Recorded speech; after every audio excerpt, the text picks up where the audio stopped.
Good evening বন্ধুরা, তোমরা সকলেই কেমন আছো? আশা করি ভালো আছো।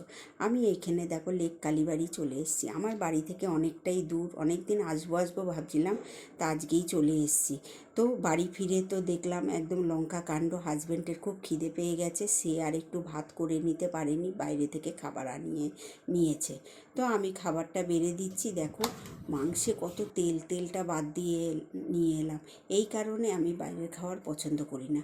তো হাজব্যান্ডকে খাবারটা বেড়ে দিলাম, পরোটা আর এই হচ্ছে চিকেন লিভার কারি। তো হাজব্যান্ডকে দিয়ে এলাম, দিয়ে এসে আমার ছোটুর খাবার বাড়বো। ওই দেখো ছোটুও শুয়ে রয়েছে না খেয়ে, আমি না খেলে ও খাবে না। তো ওরটা বেড়ে দিলাম, দিতে দিতে একেবারে মেয়েকেও দিয়ে দিয়েছি, আমিও খেয়ে নিয়েছি। দেখো না, পেছন দোলাতে মাংসের গন্ধে এসে হাজির।